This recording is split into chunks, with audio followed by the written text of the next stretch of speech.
So,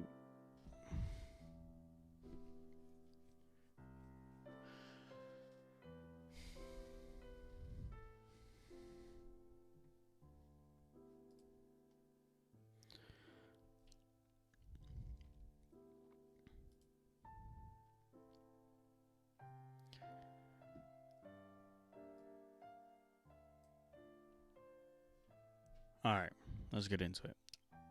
Obviously, crazy week. Um, a major political figure was assassinated, literally quarter mile, half mile, as the crow flies from my home. Daughter's out playing in the backyard. I was working from home. Wife was doing some chores, and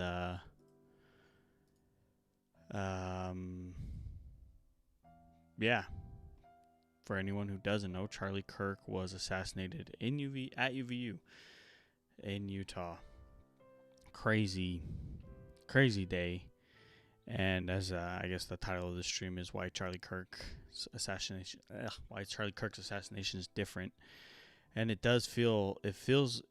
feels way, yeah, I don't know. This isn't just a random person that died. And I know there's a lot of people talking about, the school shootings and all this stuff. Like, this has such a different feel to it. And just while I was all day yesterday, because obviously we're down the street, so there was a shooter, someone who is willing to kill half a mile away. Obviously I'm like on edge. My kids are here, my family's here. You never know who might come busting through your backyard. And so it was we were all on edge a lot yesterday. Felt crazy that it happened in my backyard. But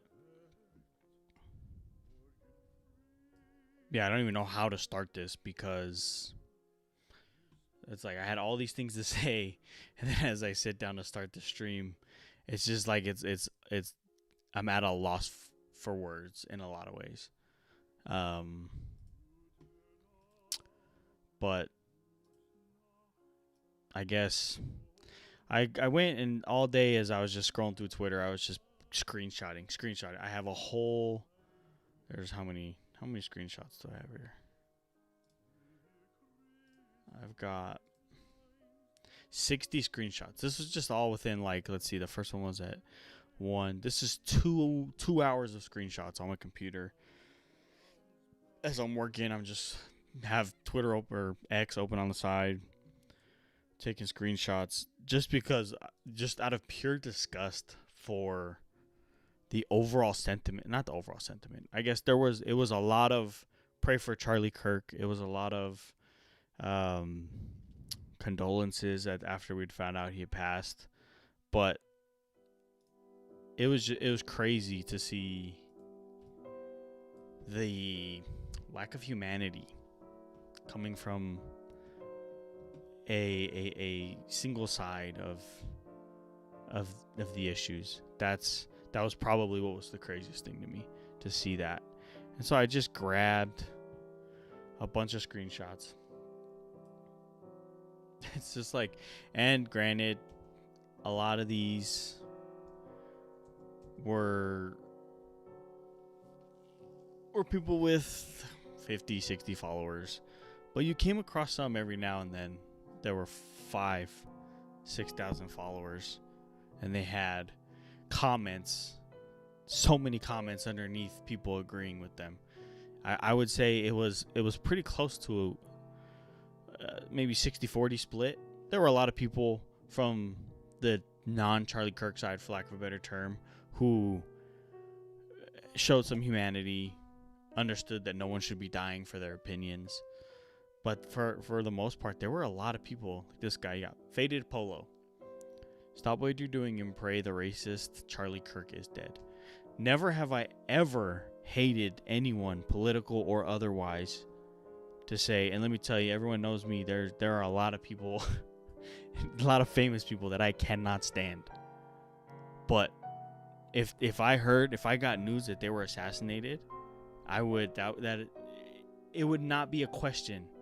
I do not feel like I'd ever have the inclination to run to a social media platform and say that they just got domed. And say the witch is dead. And say shooting Charlie Kirk right under the prove me wrong banner is pretty funny. It's like absolutely wild. Charlie Kirk being shot is 110% a result of rhetoric. So now rhetoric is punishable by death, essentially, is what a lot of these people believe. And this is also funny because there are a lot of people don't. And there's a video. Oh, I gotta find I gotta use my videos. I found a video of a.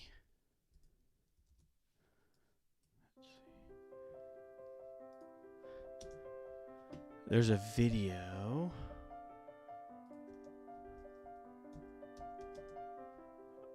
I can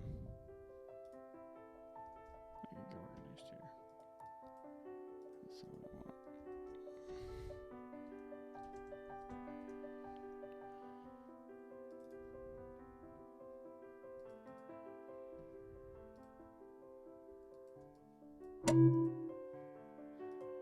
Operating on the fly here. For whoever your concurrent viewer is who's not chatting. Okay.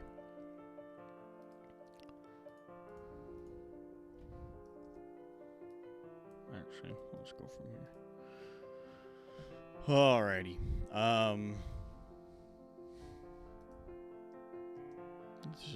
I don't even want to read through these again because they're so bad. And then you had people posting, but it's literally they go on forever.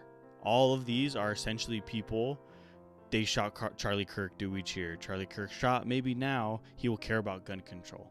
Like, this is bye-bye Charlie Kirk. And this was on X. Apparently, a lot of people on X, I don't have Blue Sky, but apparently there were a lot of people on Blue Sky who were, it was even worse.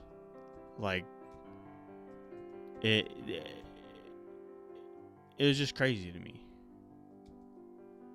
Like, this, like a meme,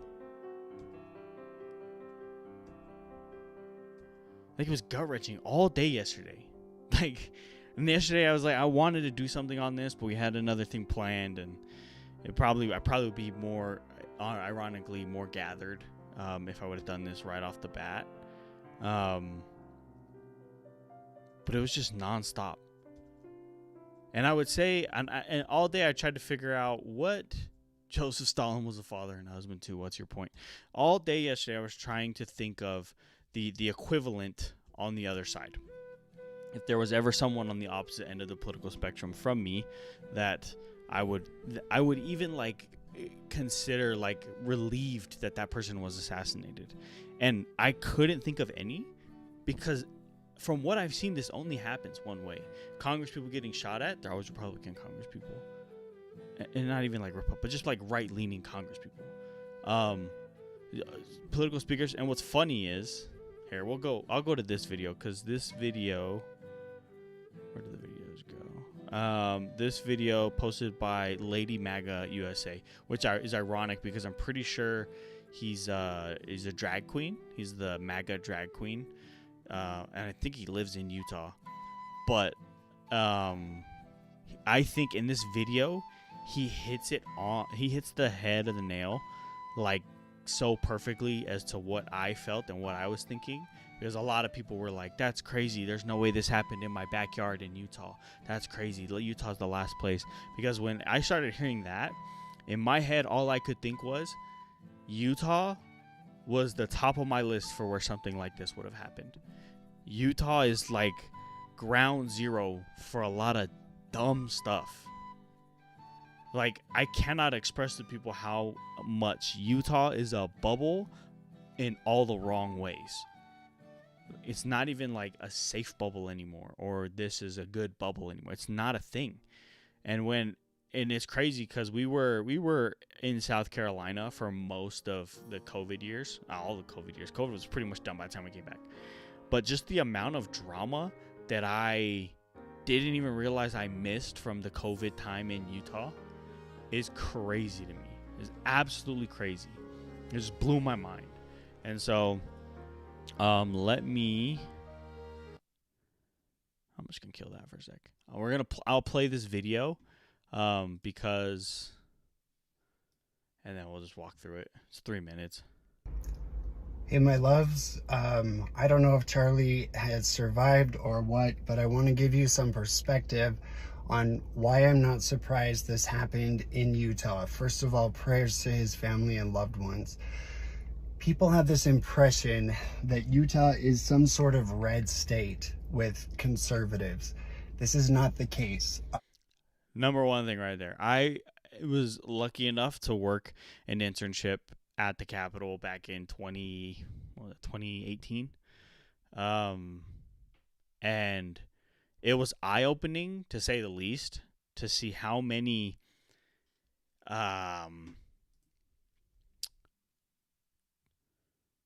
to see how not red the state was. It's crazy because it's like where you think it's red, it's not. There's a lot of just not politically active people in the state of Utah, surprisingly enough.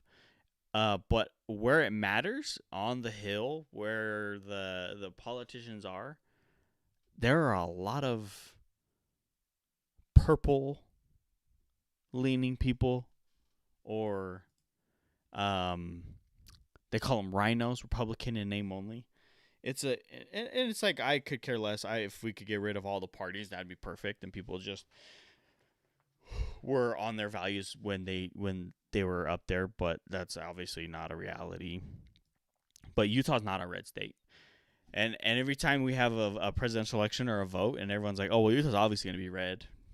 I mean, it's not going to be much longer with the amount of. And a lot would say that it's due to the immigration from other states, the California, the tech people, all that. I think that's a very small part of it. I think a bigger part of it is the culture in the universities. And yes, all the universities. The Loras University is not exempt from this.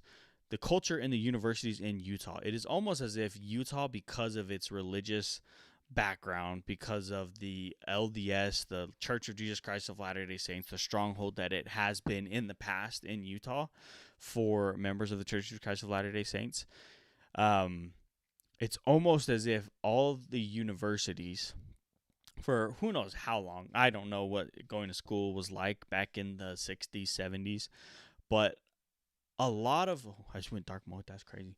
A lot of those people were, and I went to BYU, and I had family that went to UVU, family that went to the U, friends that went to the U. That it's almost as if in those universities they're trying their best to be the polar opposite of what the image of Utah is. It's almost like they're like, we want to change Utah, and so we're just going to grind so hard in the other direction that maybe one day it'll be switched. And I think they were very successful. I think it started in the classroom. It started in universities. You had a whole generation of people learning a variety of things. It was like nowhere was safe. You were, and the word indoctrination is always used, but I personally think indoctrination is like, the negative connotation doesn't always make sense, because like every time when you join a branch in the military, you go through indoctrination. You go indoc at almost every single step of your military career. You change base, you have to go to indoc at your new base. You change status, you get indoctrinated everywhere you go. And it's essentially like the word, again, words in America have been completely changed to mean different things. But the indoctrination in Utah universities, I think, was top tier, next level. And like I said, the Loras University, good old Brigham University, I got my degree from the College of Family, Home, and Social Sciences. And let me tell you that the church is not safe from any of this new age, postmodern thinking. It is not safe at all. And I'll tell everyone that. I'll scream it from the rooftops. The guy Homie Greg Madsen is always talking about stuff like this. There are a lot of people that don't believe me, but it's 100% true. Anyone who's ever been to BYU, everyone who's gone to BYU knows it, unless, of course, they've been brainwashed to think that that's just normal. But anyway, that's a tangent all in of itself. But people, when you're raised in that school, and it's everything from your marketing, your media people, probably even in like engineers, the whole business college, every single aspect of that, the arts, the sciences, everything. These people will learn these things, and you have to take gen ed. So even if you're going into like biochemistry, you still have to take the gen eds of the civ classes and the history class and all that stuff. And so if your mind is skewed and changed in those classes, you take that into your industry wherever you go. And you see it everywhere. Every industry has some hook of woke, for a lack of a better term, or leftist thinking embedded in it. And then they take that into wherever they go in their workplace. And because everyone has been for the last 10, 20 years so afraid to go counter to that, everyone's just kind of been steamrolled by this idea of let's not offend anybody. We can't have our values let's just temper down our values for the sake of cohesion in the workplace. And it's like, I don't know, good thing, bad thing, whatever you may be. But this guy's going to go on to say like how much Utah has been completely sloped, slanted, driven in the opposite direction of what it has been for the last 100, 150, 200 years, whatever whatever timeline you want to run on. But like if you go to Provo and you drive down like South Provo where BYU is, every house has one of two options. This is how polar it is. It's all one of two options. You have a MAGA flag, like 50 of them, running the outline of your house, or you have the world's largest pride flag on a pole in your backyard. Like there's no in between, and it's like everyone is so loud and vocal about their polarization that it's like, I don't know how anyone lives comfortably down there. It's like you're always worried about hurting the feelings of the person next to you, or and there just seems like so much tension, and it's so bad. And the state of Utah is not in a good place. Our state has been infiltrated with woke Mormonism, and when he said that, I was like, well, but then it's basically what I'm saying is where it's like, it's not Mormonism. It's the woke Mormonism. It's maybe the proclamation of the family might be brushed to the side, and we're going to allow gay marriage in this aspect or another. And it's like, that's what I would consider woke Mormonism. And I would agree. That has definitely, because it comes in the guise of, oh, we're happy and we love everyone. But at the end of the day, it's like, you don't love me if I don't want to change my standards and my values. You're going to call me a bigot or a sexist, racist, whatever you want to call me, if I don't want to change to fit the mold of what you think a church member should be. So he's 100% right with woke Mormonism. Mormonism is led by our governor, who says disagree better. They take no hard stance in defending the family, in defending the unborn. And we have allowed the left to crush our speech and infiltrate our institutions, including the Mormon University, Brigham Young University. So we have been infiltrated. There are still lots of wonderful Mormon people here who keep our state going, but our state has become filled with radicals. Now, and that's the key, is it's radicals, and it's radicals on both sides, and it's so polarized. It's almost like everyone calls you weak if you're gonna sit on the fence. There's no one allows you to just chill and be in the middle. It's all, you have to pick a side, and if you don't pick a side, then we're just gonna assume you're on that side anyway, and we're gonna treat you accordingly. So it's like, you might as well pick a side. Whereas like in other places, especially like when I lived in Hawaii, it's like, bro, people are working 17 jobs and have 18 kids. They don't have time for all this, which is kind of why they get steamrolled in a lot of political things. But it's like, that's a lot of the world. A lot of the world, people just want to go to work, pay their bills, and spend some time with their family. But in Utah, it seems as much as they want to preach family, family, family, oh, we love the family. This is a great place for families. It's less and less becoming so. Like it's a hard thing to see, but it's something. It's a change that's coming, and I personally don't think it can be corrected. I think this is Utah is going to continue to fall down this hill, and who knows, be the next Sodom and Gomorrah. I don't know. Damn the radicals here in Utah. You have to understand how bitter and angry they are to be around attractive white people who are Mormons or of Mormon descent like me. Their hatred and their jealousy and their bitterness is palpable, and I've experienced it firsthand. I have been assaulted and pushed down, and the last time I was at the Utah State Capitol to testify to defend children against trans mutilation, and I testified and the bill passed, thank God. They were screaming in my face with such hatred in the halls of our Capitol, just F word over and over, and surrounding me, and I had to be escorted to my car by the police. So people need to awaken and stop assuming that Utah is a safe red state. Our leftist radicals in this state are beyond evil. They are galvanized and they are destroying us. And they're the ones who organized the shooting of Charlie Kirk. When I first came out as Lady MAGA, I organized an event. It was going to be a debate. I had to cancel the event. The venue canceled because there was an online rally planned to protest me, and in their comments they planned on throwing bricks at my head. Their words, not mine. I have the screenshots. So Charlie, whether you're gonna make it or whether you're in heaven, I'm sorry Utah did this to you, and I'm sorry people underestimate how dangerous and radical the undercurrent is here in Utah.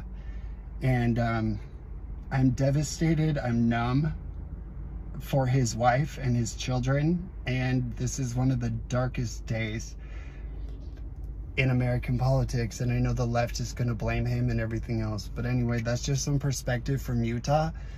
Please stop assuming we're safe from radical leftism, because we're not. So, and I think he's 100% right. I think Utah's cooked. I don't think there's any hope for Utah, because I think it's only going to get worse. This is going to be right. It's like, it's kind of, I don't have a video of it, but everyone saw the vigil in Boise, and some agitator who is very glad that Charlie Kirk is dead, goes riding through this vigil on a scooter, and they gave it to him. He popped up though. Like they beat him up, but he got up and he still keeps talking trash. Like this has not. Everyone thinks that this might cause action on one side. This is only going to make actions worse on both sides. There's no positive that's gonna come out of this. I think this is unironically a turning point in American politics. I think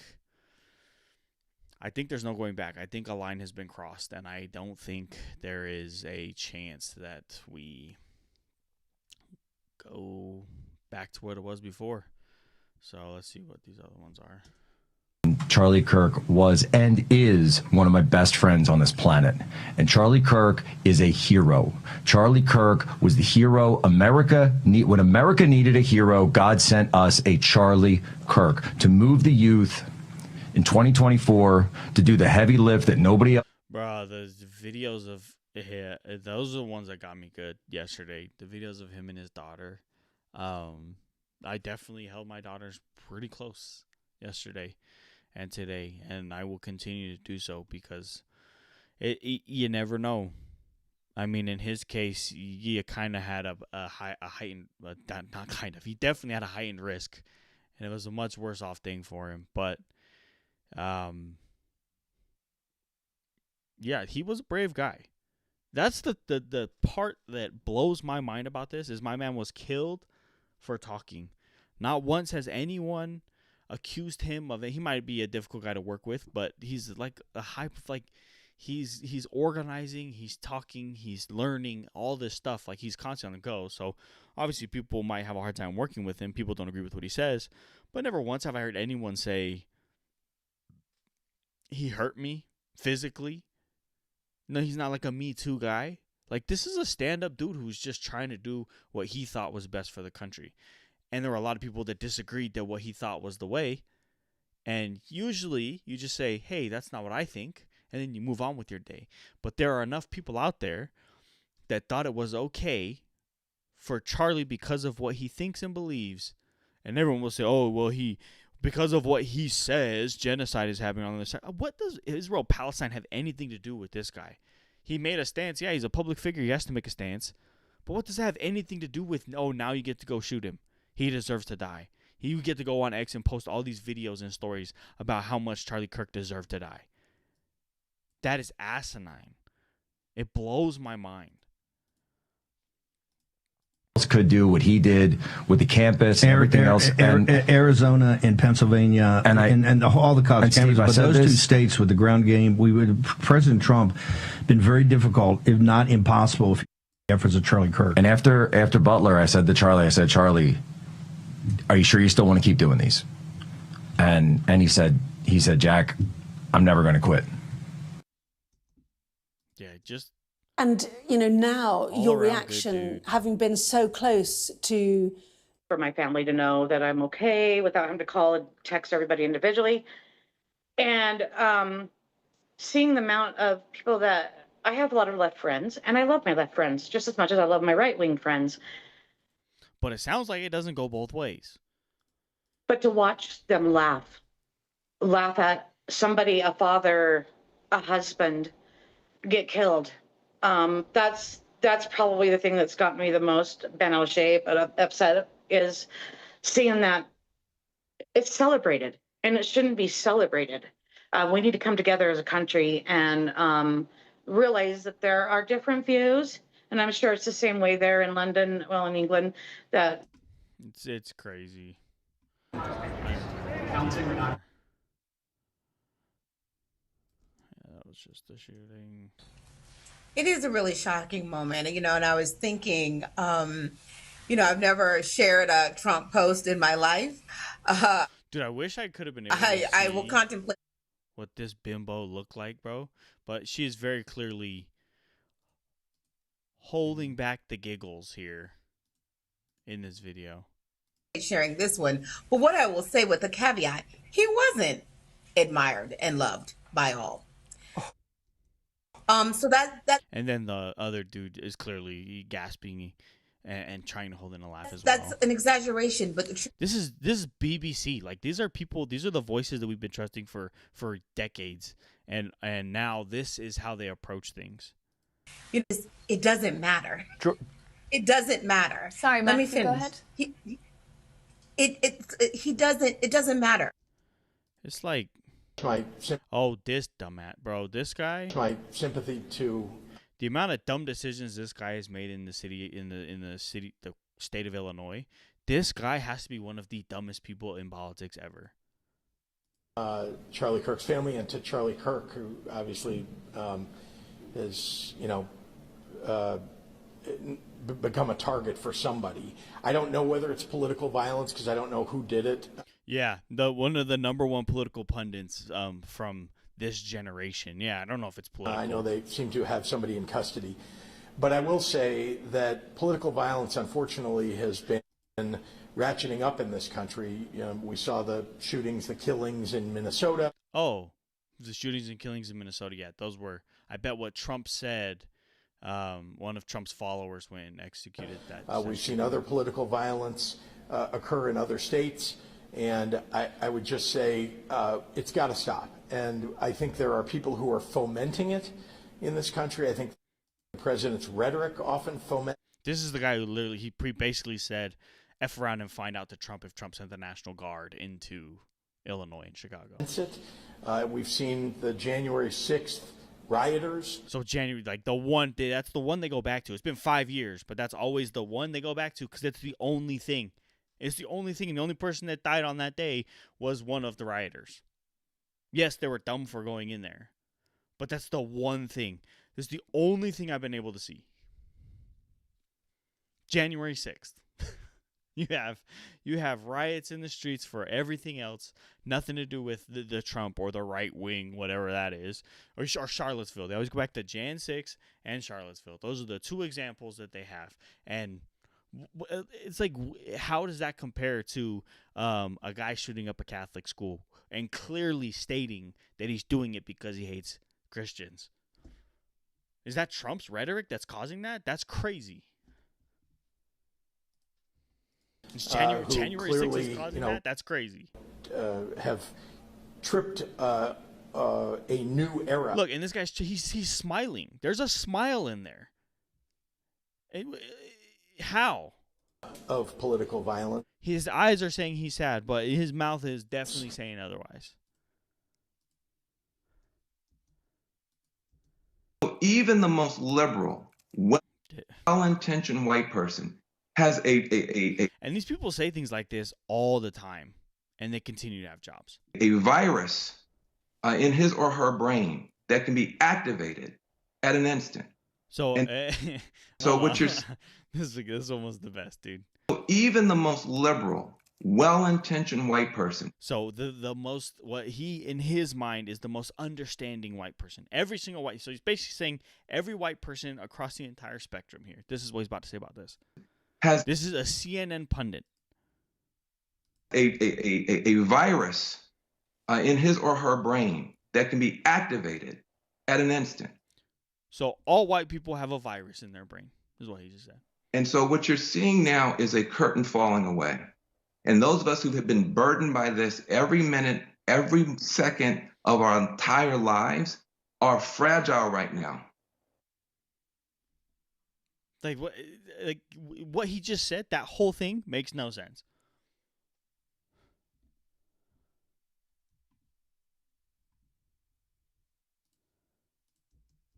I think that's all the video. Oh yeah, and then this is just people making fun of it. Let's just make a mockery of it. There are a lot of people that are like, no matter what side of politics you're on, you should never celebrate something bad happening to someone. I, on the other hand, do cheer when bad things happen to bad people. Charlie Kirk just got shot. Bro, and they all look exactly how you think they'd look. Face full of tattoos, all this metal sticking out of their damn faces. It's all the same people. They're mad that we were all happy when Hillary lost and when Kamala lost, and they think this is the equivalent. Well, breaking fucking news, folks. Seems somebody just took a shot at one of the Fanta-Fascist's favorite 5-mile-wide mouthpieces, Charles. I wonder how many times he practiced that before it's in camera. Chuckle fuck Kirk.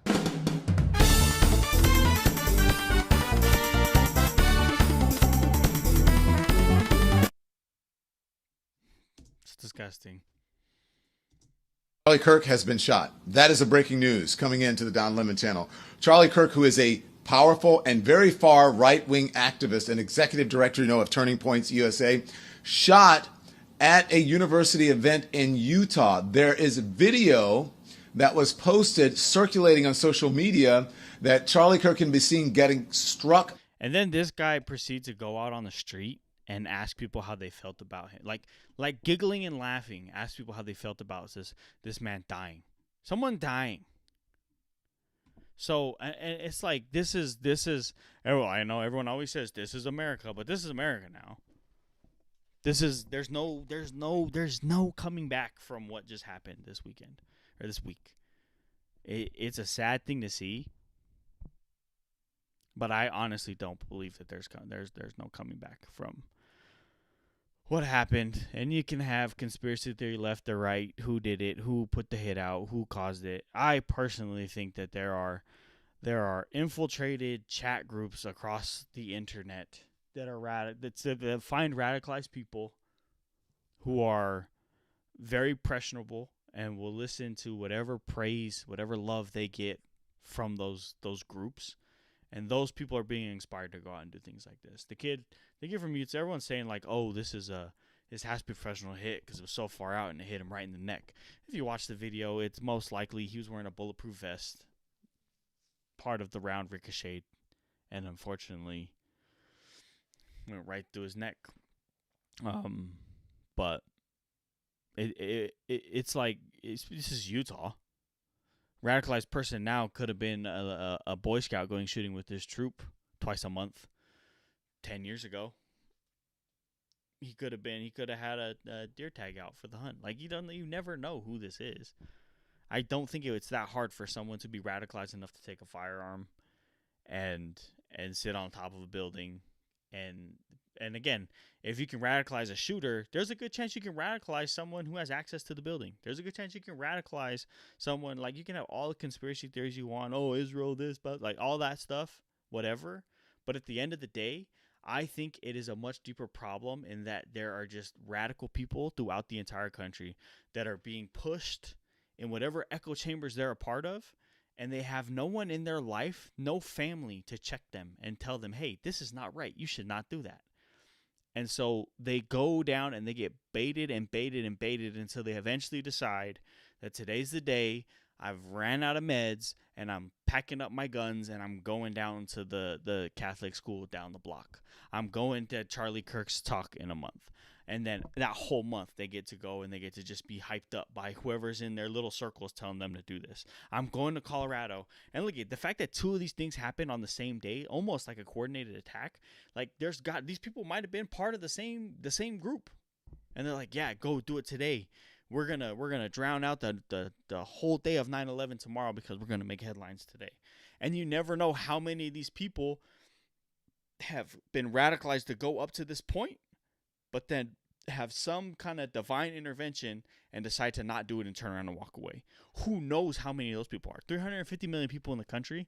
There's no saying how many of these people are out there being pushed. And I think it's indicative of a society that has lost the script, that has lost God's plan for all of us, that has lost the idea that the family is where it starts. If you have a family that can nurture and care for its children, raise them properly, and then watch them throughout their life, be there for them, support them, and tell them, hey, life might be hard. You might have this issue or that issue, but it is never right to take a gun and shoot people. It's never right. That is the problem. The problem is not the guns. The problem is not the political speech, because there's been political speech. Hitler in 1940. Like, there's political speech since the dawn of time. There's always been political speech. But when you have families to counteract what your family is hearing out in the world, then that's where the balance is. There's always going to be evil flapping their gums on a stage somewhere. But the fact that I can go and listen to someone talk and be crazy, but then go back to my family and realize, wow, my parents always taught me that it was not good to hurt other people. That there's no good reason to attack and actively hurt somebody. Defending yourself is one thing, but to attack and actively hurt somebody, my family, and the idea that I was raised in a stable home for the most part, shows that that's how it should be. And so when you attack the family by telling men that they're weak and useless and not to even bother having a family, by telling women that they're going to have a much better life and be happier and have so much more fun if they don't have a family, by telling people that it's possible to be a different gender and that you can't work with the parts that you were given by God, like when you do all those things, that's when the family falls. And when the family falls, your community falls. And when your community falls, your state falls. And when your state falls, your country falls. And when your country falls, the world falls. That is what happens. It's a foundational principle that when you teach in the home, if you have a community of 50 people and all 50 of those families, there's going to be some weirdos and bad apples throughout them. But if every one of those 50 families is ready to take accountability for the way that they're raising their children and to do the right thing as far as their family goes, you have way less of these issues. Most of the crime, most of the shootings, all this stuff comes from broken homes. It is the family. And that is why I've done so many videos and reacted to so many things from the church and the people attacking not attacking the family proclamation, but just acting like the family proclamation is not important for this, that, and whatever. Like it's a foundational principle from God, and it is important. It is what is going to keep us from going crazy. Well, I mean, I don't think there's keeping us from going crazy now. I think we've gone crazy. I don't think there's, like I said, I don't think there's any going back. I think this is it now. And that's unfortunate. And so, knowing that I'm not going to change the world, I have 2 people watching in here. No one's even jumped in the chat. I'm not going to change the world. That's not going to be me. But I can change my family's world. I'm going to make sure my daughters grow up in a place in my home where they know right from wrong, where they can deduce. 'Cause that's another thing is, like, there are a lot of people at that event. There are thousands of people there to watch Charlie Kirk. Any one of those people could have caught a straight bullet, just like at when Trump, the assassination attempt on Trump. The people that died at that assassination attempt were people that were just stray bullets whizzing through the air, caught these people. That's who caught those people. That's why those people died. It's because they're in the wrong place at the wrong time. And it's sad to say, I honestly would tell most people, don't go to these things. And no, it's silencing, but it's like, that's the reality of it. It's like, if you're going to go to these things, you have to be ready.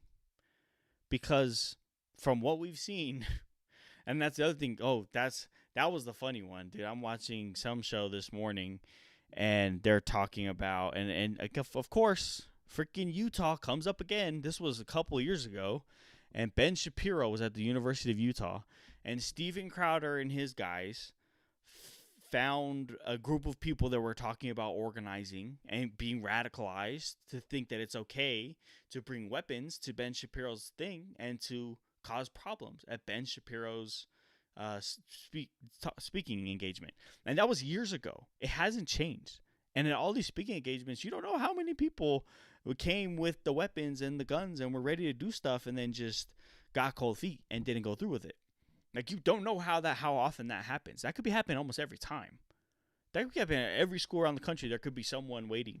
It is so much less to do with the means of the weapons that cause the damage, and everything to do with the fact that we have strayed so far off script from where we need to be as people.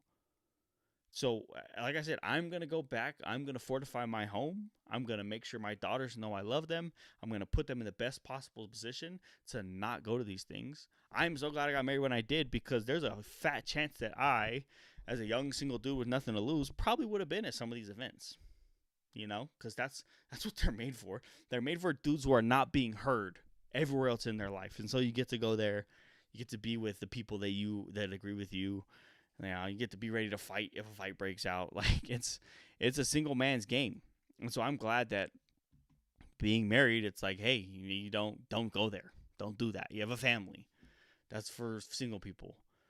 And so you get all kinds of problems like that. But I doubt this is something that America can heal from. And in my opinion, it's like all civilizations fall, right? So it's only a matter of time. You can only hang on to the empire for so long before the empire falls, right? Just the pride cycle. There always has to be a fall.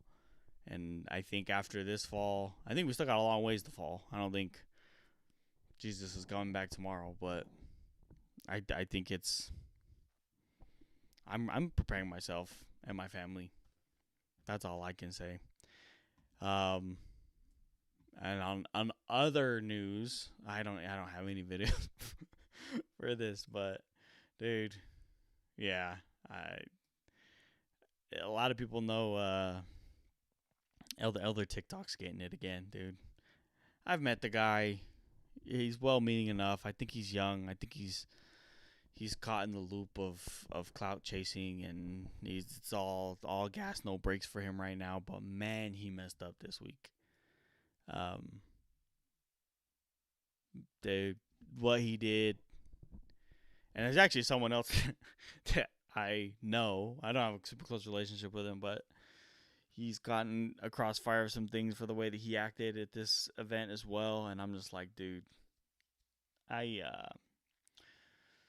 just don't go to events. I don't know. It's a tough. It's a crazy world. There's really no going around that. And I don't know where we go from here. I know where I'm going from here. I'm locking down. I'm locking in with my family and staying far away from any chance of, or not, you can't stay away from crazy people, but you can minimize the crazy in your life. So I'm gonna do that. I'm gonna just do my best to minimize the crazy.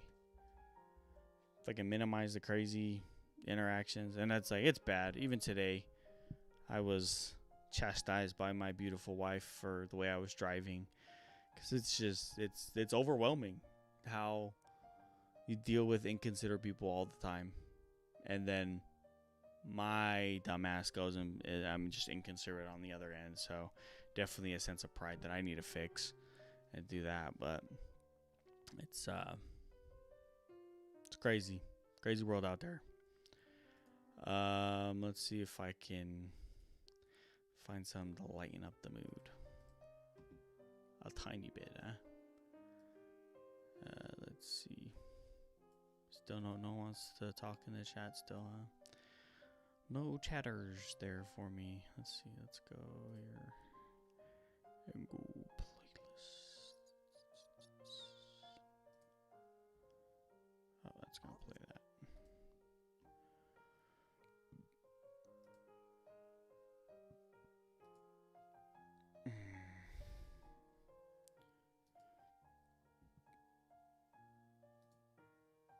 Why is that there?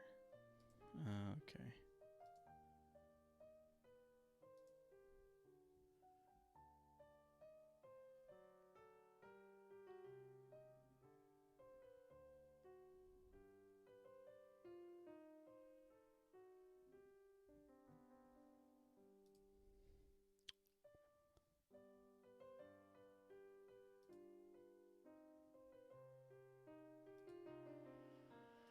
Alright. Oh, there's Kenyon. There's my mod. How long have you been watching? Oh, he just barely got here.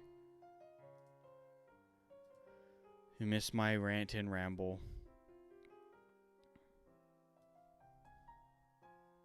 Where'd my OBS go? Studio mode.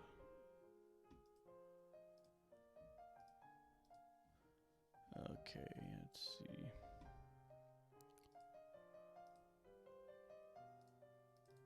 Well, welcome. You missed my Charlie Kirk rant.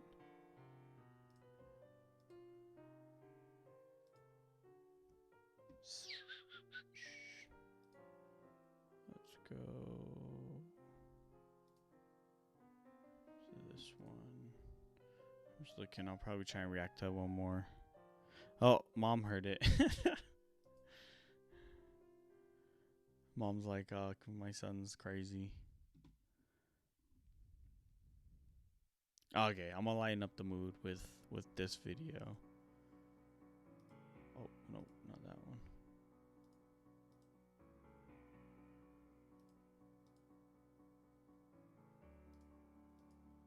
Let's see.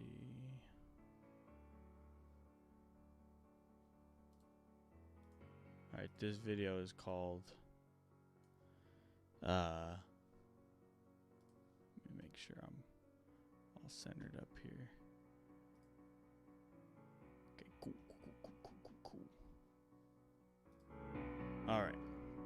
This one's called Brit Reacts to America for the First Time. Oh, Utah, America for the first time.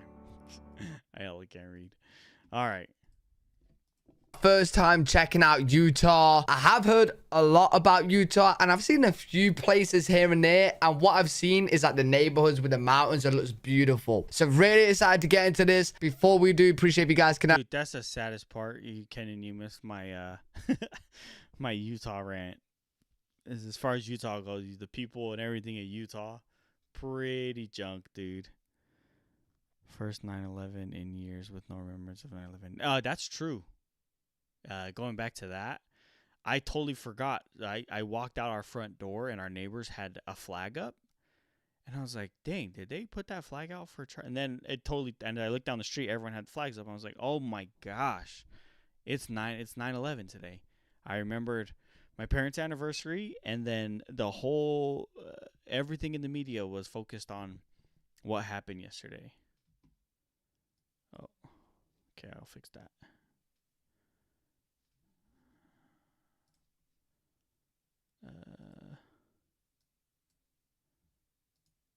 But yeah, everything was so focused on that issue. And yeah, super sad. That's what, yeah, I thought everyone thought the flags were for that, which is crazy. But I'm telling you, in these group chats, there had to be a bunch of people saying, "Hey, plan stuff for the week of 9/11. Let's make America feel the pain that they felt 24 years ago." Like, that had to be, like, it's the only logical thing that makes sense in my head, is that there were. It's just like this. This is the same reason they did 9/11 when they did 9/11. Like, there's messaging for all that, and unfortunately, it's like now you have to put your head on a swivel every time you go to celebrate something, because you never know. You got people getting shot at festivals. You got assassination attempts within the week of 9/11. Like, it's crazy.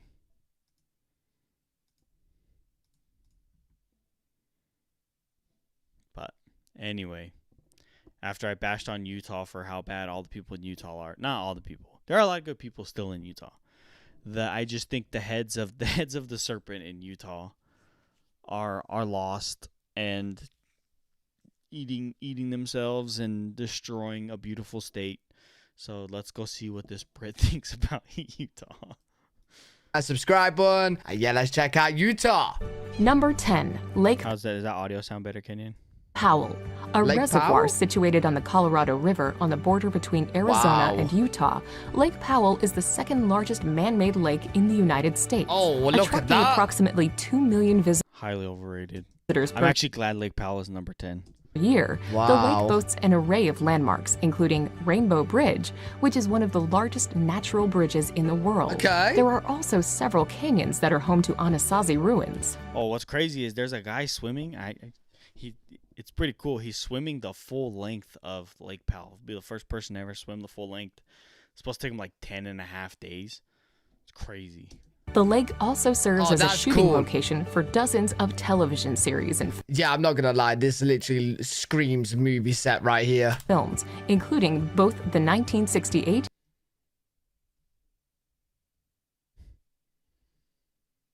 Was it? Can you move your video top corner so we can see what he's looking at? Oh, I'm hella dumb. Thanks. This is why I need my mods here.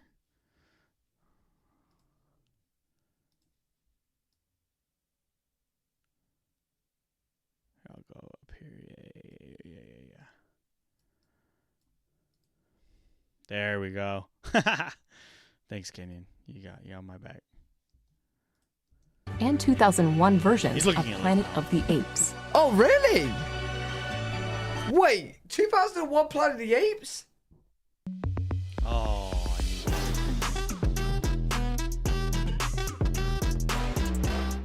Boo ads. I can't remember like something like this in there.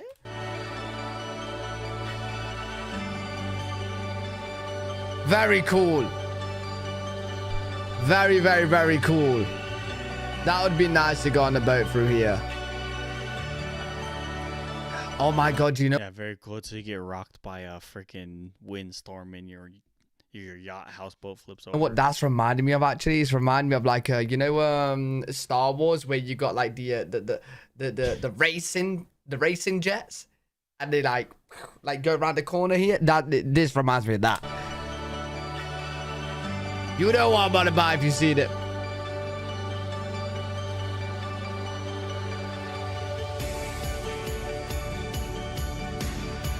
Very cool.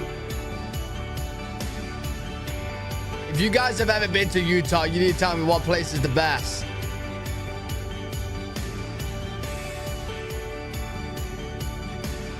Random bison just on the beach. What? Okay, I didn't know bison Antelope Island? visit the beach. Situated in the southeastern part of the Great Salt Lake, Antelope Island State Park provides That's probably the only good shot they could get of Antelope Island. boundless options for recreation. Okay. Visitors will find an abundant wildlife population in the park, including one of the largest free-roaming herds of bison in the country. Right, The park cool. is also home to mule deer, bighorn sheep, and a variety of waterfowl. While Antelope Island is particularly known for its wildlife, there are also... Look how big the... Bisons are friendly, yeah? Like this guy getting out his car and going up to them, that's perfect. Yeah, just because you can go up in your car and go talk to somebody, that definitely means they're going to be friendly. Perfectly fine. Like, they're not going to charge you and, you know, like, look how big they are. They are massive. Numerous events and activities to enjoy, including an annual balloon festival. Cycling and hiking are also popular activities in the park. Okay. Oh, the bison are so cute. They're huge, mate.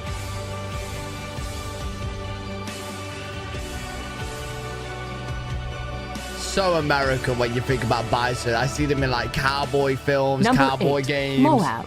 Situated in eastern Utah, Moab is one of the most popular towns in the state and attracts... Another thing that woke people are ruining, freaking Moab, dude. Numerous tourists each year. Okay. Most of the visitors coming to Moab... Turn that down there. Also make their way over to nearby Canyonlands and Arches National Parks.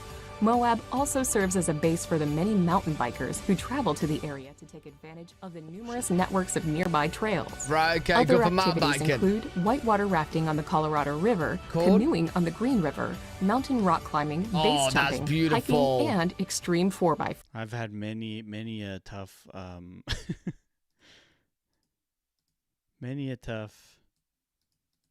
didn't change. That's crazy. I don't know what's going on. This is not my night, dude. I could not figure out. I think it might be.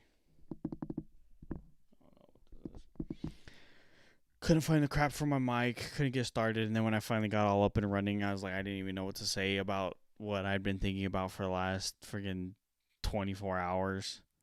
It's been a tough stream.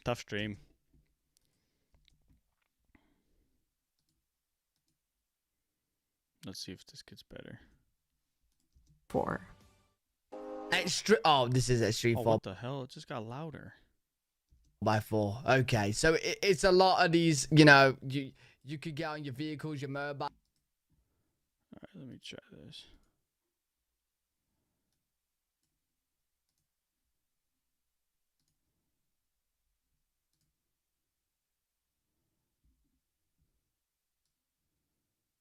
Oh. 4x4s and just go up rocks. No way that goes up there. Jeez. What about now, Kenyon? I think that would be so much fun, but terrifying at the same. Did I fix it? Time being in a 4x4 going up a mountain or something. Like, it blows my mind how they can even get up there. But then again, my car gets stuck in a pothole. Nice. I think I need a 4x4. But you can't fit in the UK. Okay, I figured out. I didn't realize there was a whole nother. I had a whole nother audio source going in here. Let me get my audio right. Let's go back a little bit. Canoeing on the Green River, mountain rock climbing, base jumping, hiking, and extreme 4x4. Oh, this is extreme 4x4. Okay, so it's a lot of these. There, how's that? Know, you could get on your vehicles, your motorbikes, your 4x4s, and just go up hills, go up rocks. Mute that one. There we go. No way that goes up there. Jeez. That activity's only for rich people, though. Okay, how's that audio sound, Kenyon? Or is that still too slow, too quiet? I think that would be so much fun, but terrifying at the same time. Or now it's way too loud. Going up a mountain or something. Like, it blows my mind how they can even get up there. But then again, my car gets stuck in a... What's funny, Dad, is you're 100% right. Most people can't fathom that. They also can't fathom the fact that, like, if you want to go from Moab to St. George, that's like a 2-hour drive. They think, like, oh yeah, I could just do all this stuff all at once, and then I'll skip on over to Las Vegas. I'm like, dude, that's hours in between. No one realizes that. And the fact that they got to fly into Salt Lake and then drive all the way down there. They don't know. Pothole. Nice. I think I need a 4x4. But you can't fit in the UK. Number 7, Park City. Located in northern Utah. I didn't know there was snowy places in Utah. Hey, what the greatest snow on earth? This guy didn't know there's snow in Utah.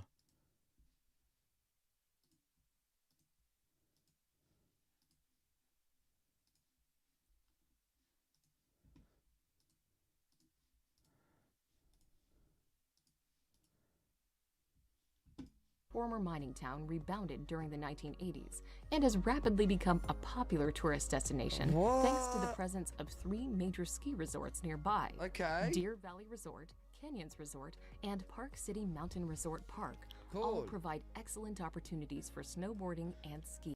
I think so out of all these, I would have. I don't really have an issue with how he's ranked anything. I think I've agreed with it so far, or not how these people have ranked it. Did I say that's a free boss? Also become a major hub for the largest independent film festival in the United States. Yeah, because again, he thinks like these are all within like 30 minutes of each other, but to go from Park City to St. George, you're like 6 hours away. The Sundance Film Festival. Just outside the city are reservoirs, forests, hot springs, and biking and hiking trails. Man, what you're like America's weather, it really weathers. Like if you got rain.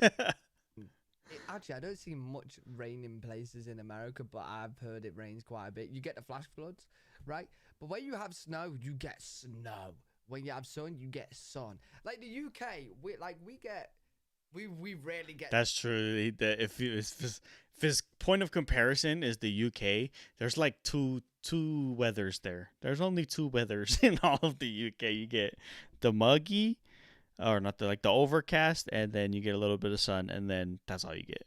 Snow now, but if it snows, it's not. You could legit probably there's times in the year where you can ski in Salt Lake, and then drive a couple hours to St. George and go hop into Lake Powell. You can like go between these 2 places easily and not have a problem. Like this, it's tiny. We only get little bits of everything. We get a little bit of sun. We get a lot of rain. But we get a little bit of storms. We get a little bit of snow. Like, it's in little bits. The only thing we get a lot of is rain. It's because you're a little boy place. Little boy place. But we don't really have, like, that much flooding. Not like the flash floods you guys get. That's a crazy amount of snow. Look at that. That'd be beautiful around Christmas time, though. Yeah, except for it's all like slushy black. Around Christmas time. And I do want to ski. I do snowboard as well. That's my favorite, is when people come and they think it's like, oh yeah, they think skiing and snowboarding is like riding a bike. They're like, yeah, let's just go. Yeah, I can just go give it a shot, drop $300 and go try to become a human torpedo at Sundance. Why does it? We're on a mission to give 2 million people all around the world. Oh, again. I gotta get my stream deck up. Get out of here, Mr. Beast.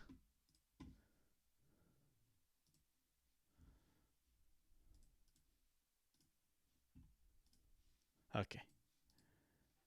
It's high altitude, isn't it? Wait, you know, in this situation right here, would that be warm? Is this like kind of like a warm snow? Because I've only ever known snow to be cold. You know, like, I don't know how it is with like different altitudes. Snow don't get cold. This was like a warm, nice day, but there's snow about. Confusing. You get hella sunburnt during those days. But warm, but with snow. Weird. I don't know, maybe like with the different altitudes, maybe you still get the sun on you, but it's still snowing. I don't know, it's confusing me. Number 6, Salt Lake City. Salt Lake City is not only the largest city in Utah, but also the capital. Okay. It's probably best known. This whole shot right here is just full of homeless people underneath those trees. Known as the home of the Mormon Church and the 2002 Winter Olympics. Right. Situated between 2 mountain ranges, Salt Lake City boasts incredible beauty. Here, visitors will find an array of attractions, including the grand... Yeah, smog. Gorgeous.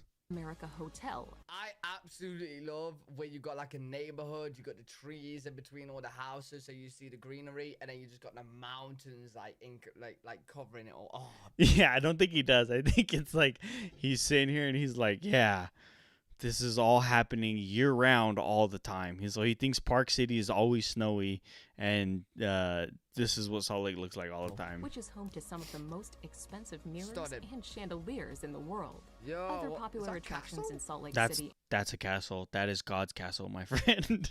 include the Living Planet Aquarium, Utah Museum of Contemporary Art, Why is that that shot's crooked?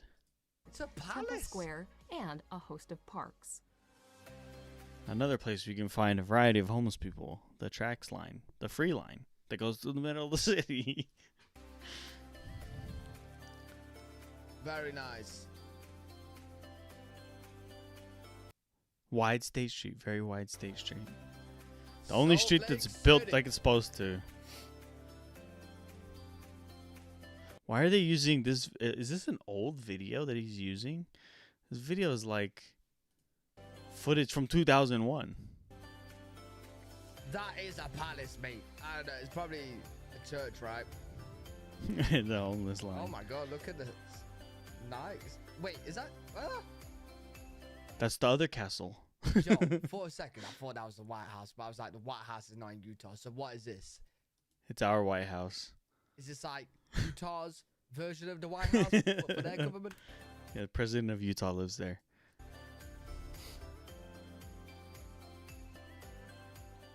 Number 5, Capitol Reef National Park. Oh, Okay. this is actually, I've never been here.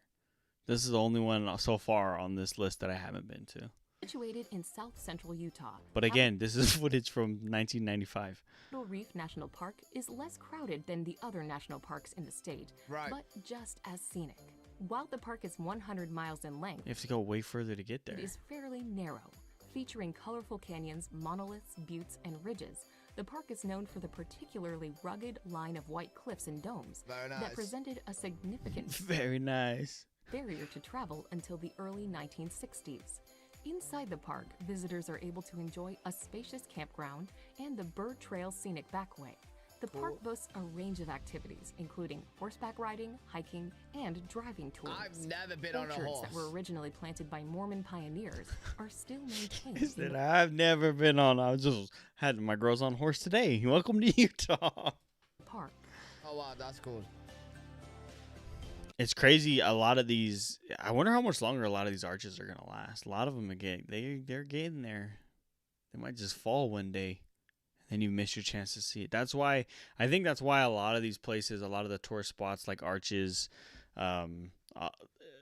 Capitol Reef, Zion, like all these places, they're so a lot of people put them on their bucket list and like rush to get there because you never know when one of those arches is just gonna fall on down and be gone, and then you're just looking at a mountain just like anywhere else.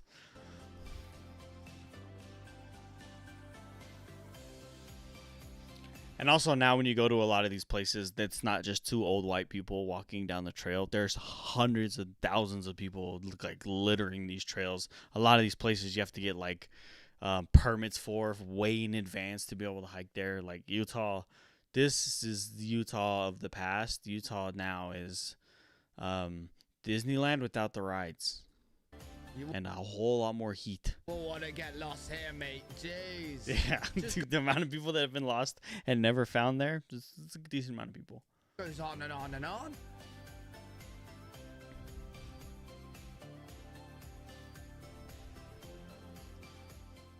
Number 4, Number Canyonlands. Located in southeastern Utah. America has a lot of canyons. Bro, this is... A lot. That's the other thing that Europeans... That's because those parks are mostly people from... Yeah, a lot of people from Europe and Asia. A lot of Asians. The other thing a lot of people don't realize is in their geographical thinking, they view America as being just like their home country. So they view America as the UK or America as Germany. It's one country, right? But in reality, a third of our states are bigger than most European countries. And so when they say like, oh, America, like if you think, oh, Germany, yeah, you have this, this, and this, and it's very big. But then you come to America, it's like literally Utah has the same amount of like land diversity as probably most European countries.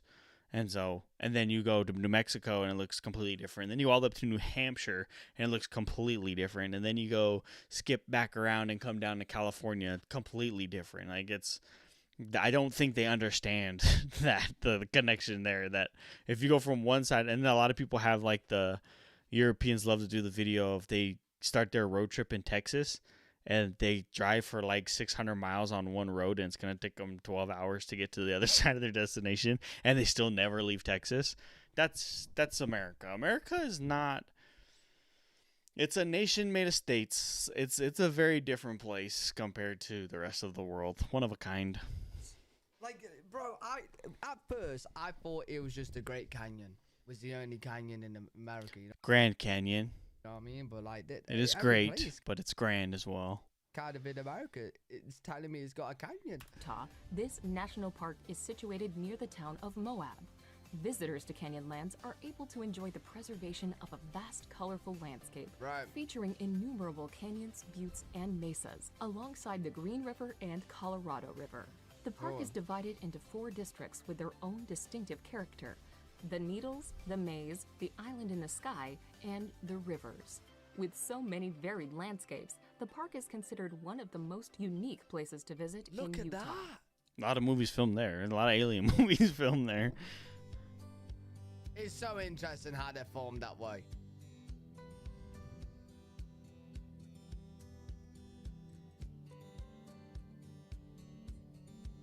Hey. That's not allowed. You can't run on in arts. What the heck? Nice joke. Just don't trip, mate. Oh, that's stunning, mate. Yeah, that's stunning. Seeing the sunset from there. Goals. Number 3. Arches National Park. Arches. Another piece of nature's artwork found in Utah, the Arches National Park is an Otons. Towering spires, fins, and balanced rocks complement the arches, creating a remarkable scenery. The extraordinary features of the park are highlighted. Again, it could all be. I bet this video's from the early 2000s. There's a lot of these arches and different features that aren't around anymore. Striking environment of contrasting colors, landforms, and textures. Do not pay your next car insurance bill. Stupid ads.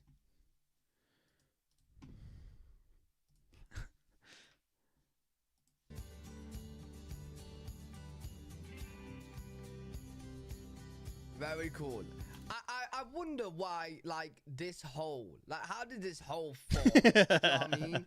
So So do not teach about erosion in UK 4th grade science? Get like the ocean, the water will, you know, erode, you know. We are nowhere near the ocean. Parts of this. But how comes it's just left a hole and not took this part? Oh, BC, one time when there was water there was a big fish, and he was just hell-bent on getting through this single rock in the water, and he just kept nibbling away at it, and then eventually, once he created the hole, it was game over, and Mother Nature took care of the rest. Right? I know. Did a shark headbutt this? Yeah. Made a hole, and that's why it started going like. Yep, that's exactly what happened. That is what I said. That's exactly what happened. Eroded from inside. Like, what's going on?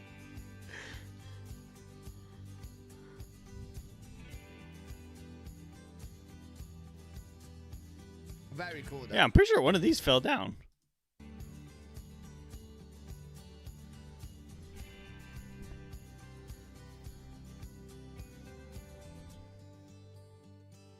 Some of the dopest sunsets you'll ever see in the world you'll find in this part of the state, dude. It's beautiful. Not a huge desert guy, but it's beautiful. I'm interested to see what else is on this list. What was this? Number 3? Look how smooth they look. Like, I want to touch it to see.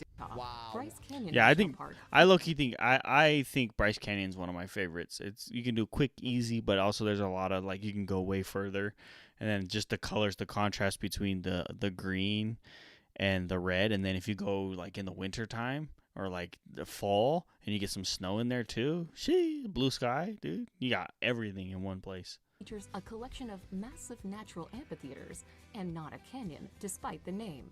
Okay. Visitors to the park are Not able a to enjoy canyon. a spectacular kaleidoscope of varied-colored rocks. And this Bryce Canyon is actually the tourist area surrounding it. So you go like to Kanab and a bunch of these places. You can find some pretty cool places to stay now, relatively close to Bryce Canyon, and not have to deal with as much congestion as somewhere like Zion's.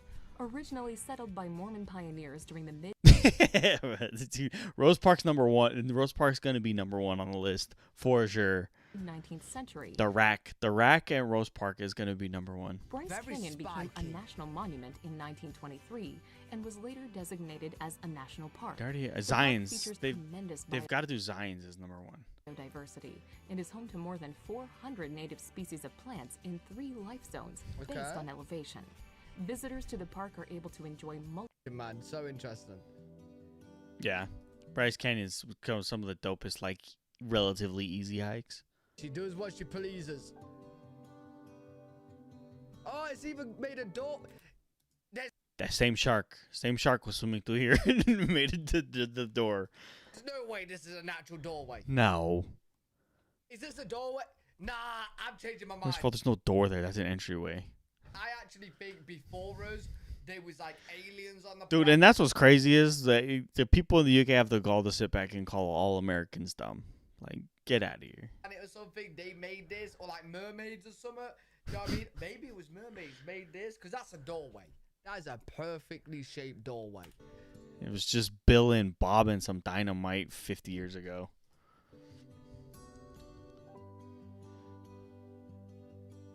Yeah, see, like that? Oh, yep, that's what I'm talking about right there. The red, white, blue sky, green. Dude, perfect.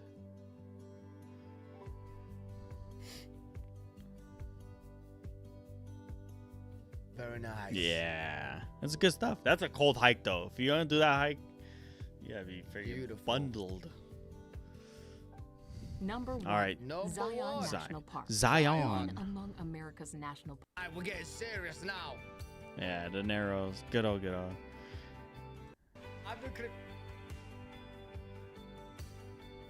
enjoyed checking out Utah, seeing that. Very, very beautiful. Good old Utah. That's Utah. The Brits react to Utah. I love seeing Europeans. And what's crazy is like you go to a lot of these national parks and monuments now, and you don't hear English, which I think is good. That's a good thing, right? Everyone come to enjoy the good old Utah. Crazy stuff. Everybody don't come to Utah. Utah's not that great. Utah's all right. What else can we watch? What should we watch, Kenyon? Da da da da da. Dad, what else have you been watching?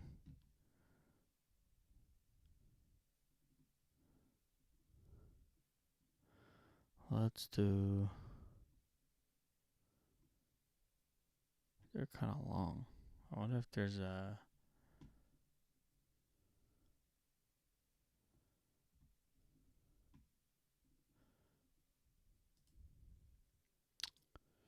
Get rid of that. All right, this is where my family is.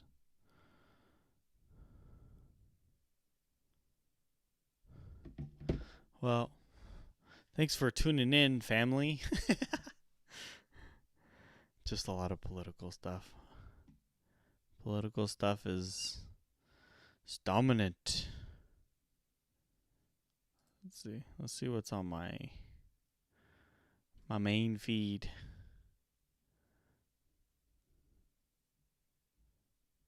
But okay, political fatigue. Okay, I'll do this one. This one looks interesting. I don't know.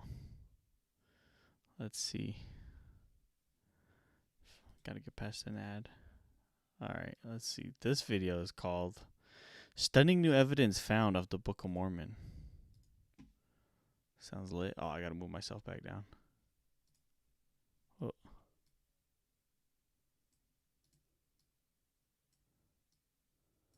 Okay. Let's see what the stunning new evidence of the Book of Mormon is. Hello, friends.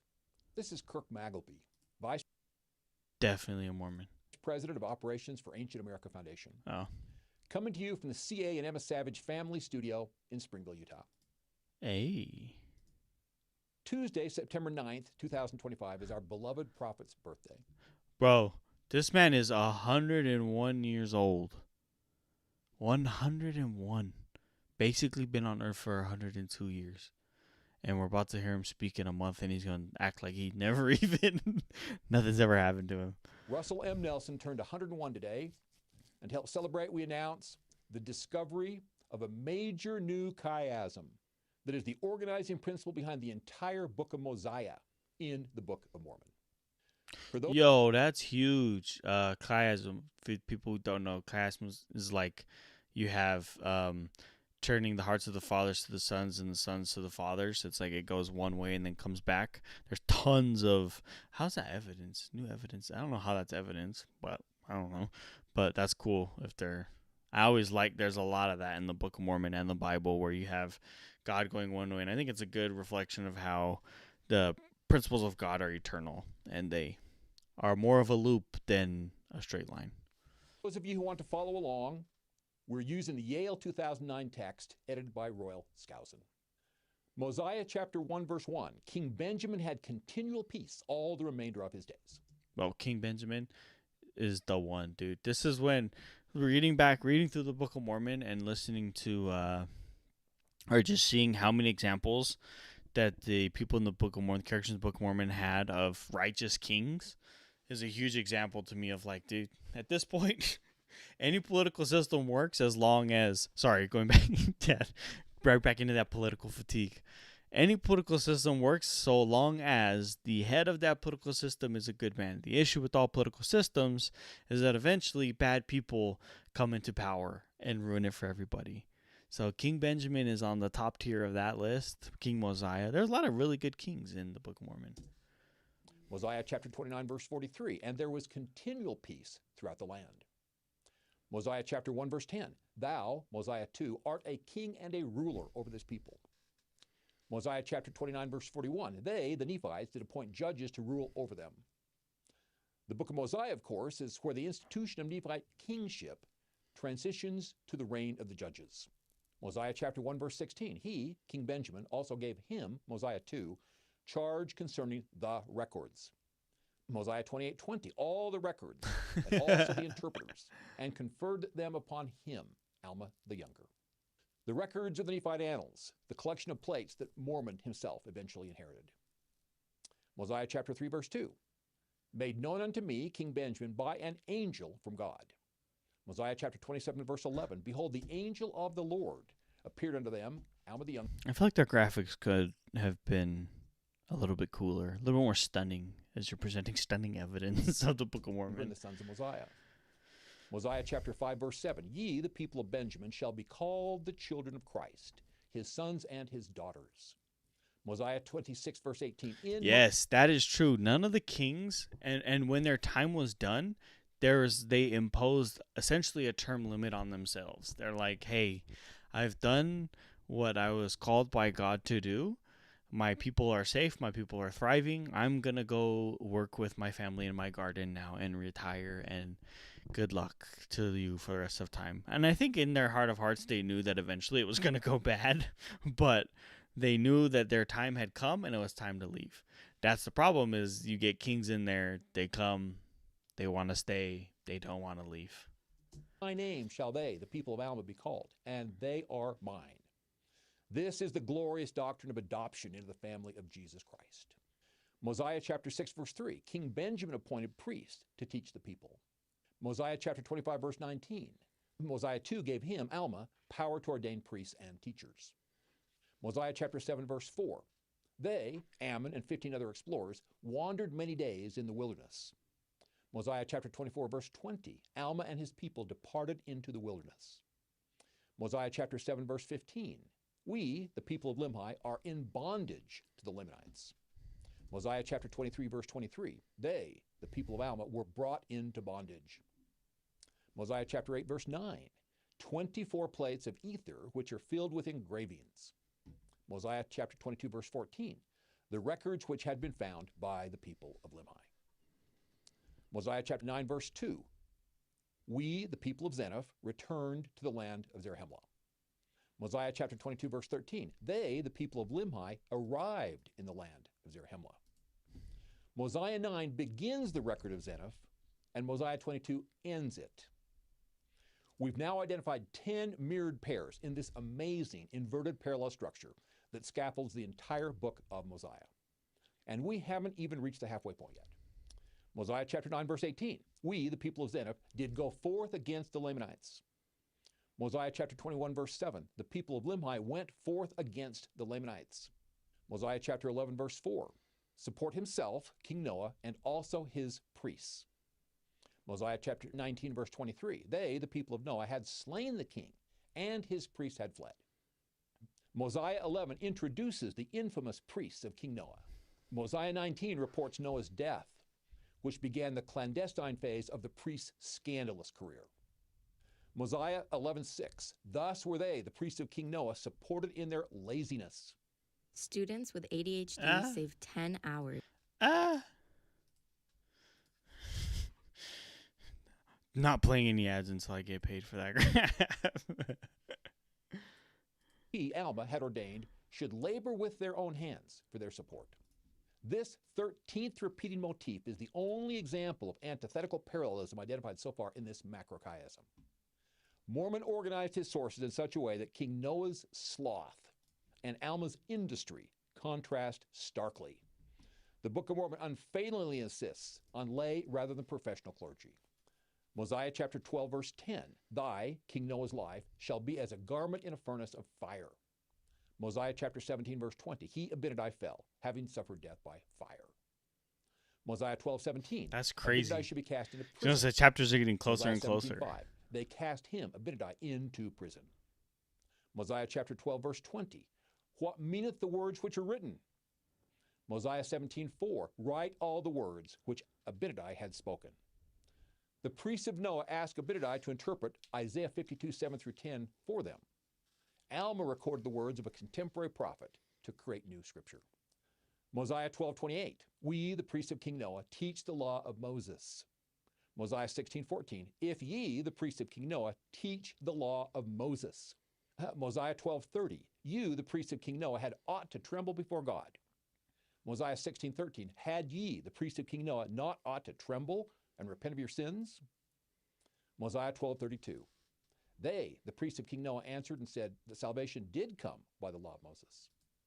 Mosiah 16:1, The time shall come when all shall see the salvation of the Lord. Mosiah 13:11, Now I, Abinadi, read unto you, the priests of King Noah, the remainder of the commandments of God. Mosiah 15:26, That have known the commandments of God and would not keep them. Mosiah 13:33, All the prophets which have prophesied ever since the world began.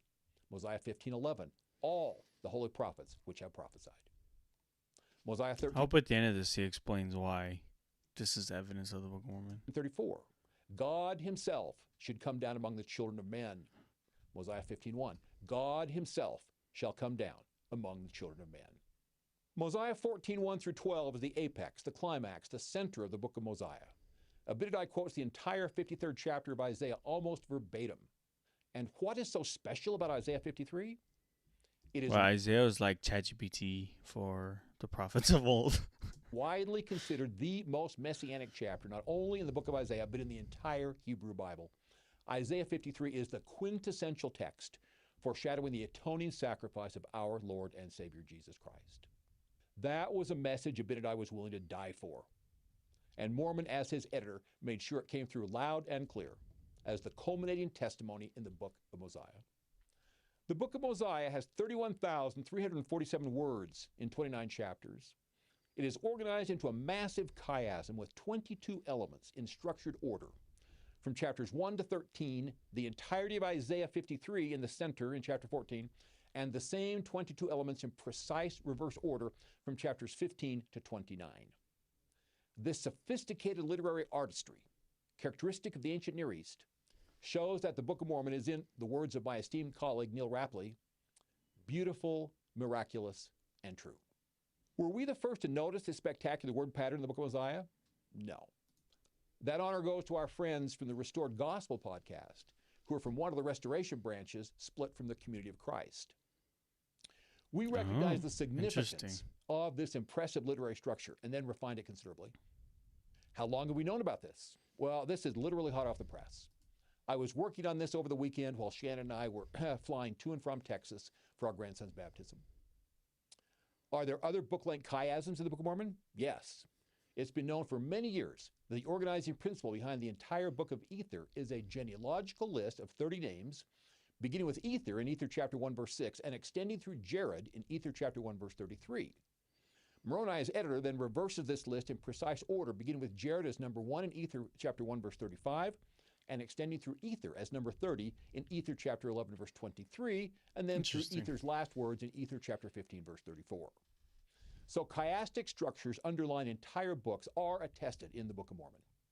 Are there chiastic structures known from the Book of Mosiah? Yes. On August 16th, 1967, the first chiastic passage Jack Welch discovered was the iconic six-element pattern in Mosiah chapter 5, verses 10 through 12.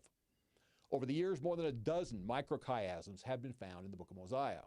A larger structure has been proposed that organizes King Benjamin's speech in inverted parallel order.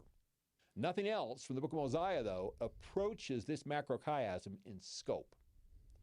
Is this the last word on the subject? Definitely not.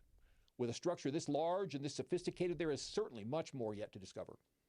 Happy birthday, President Nelson, from all of us at Ancient America Foundation and Faith Creators Alliance. May the Book of Mormon continue to flood the earth to effectively perform its appointed role as the divinely prepared instrument to help gather Israel on both sides of the veil and prepare the world for the second coming of our Lord and Savior, Jesus Christ. Subscribe to this Discover the Book of Mormon channel to learn more fascinating insights about the Nephite Masterwork. Hey, that's pretty cool. That's dope.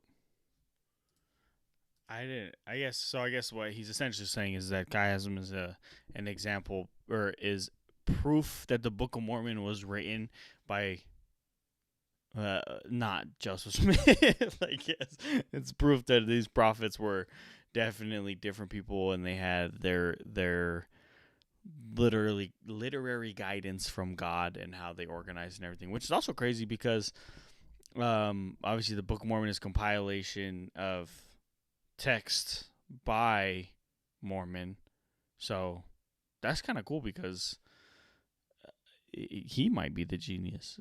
But no, the Book of Mormon is true. The Bible is true. Go read it. This is one thing I kind of want to do more. I want to do more church-based stuff because, you know, we live in a world where everyone's constantly attacking other religions. I will try my best to make a point to never attack someone else's religious belief. I don't see the product, the value and the productiveness of being offensive towards other people's religions. Like, you know, everyone's like, oh, well, Islam's bad because of this, this, and this. I'm like, yeah, why not just point out the good things in the religion, right? Because and just being a member of the Church of Jesus Christ of Latter-day Saints, we're on the receiving end of countless, endless numbers of attacks from other, usually Christians, on our faith. And it's like, dude, it's my faith. It's what I believe. It's what keeps me from murdering people and from stealing and from doing all those bad things. So, like, why else does that matter what I actually believe in? I don't coerce anyone else to join me. I don't take multiple wives and practice polygamy and abusive. Well, that kind of makes it sound like I practice polygamy. I don't do polygamy at all, but I definitely wouldn't do it in an abusive way. And no one in my church does. So it's crazy. And I've been receiving, not attacks, but, you know, I have some family members that throw snide comments and attacks saying, like, oh, your God's not your real God if your God has you do this. And I'm like, bruh, yeah, someone said something wrong during sacrament meeting. Okay, I guess my whole testimony is now invalid and I'm not in the house of God. I don't know. It's tough, but I want to do more church stuff. I'm going to end stream now. Rest in peace, Charlie Kirk. Sad day for America. Hopefully we can be better from here. Thanks for watching, family. Thanks for anyone watching on the rebound. I'll post some videos from this one.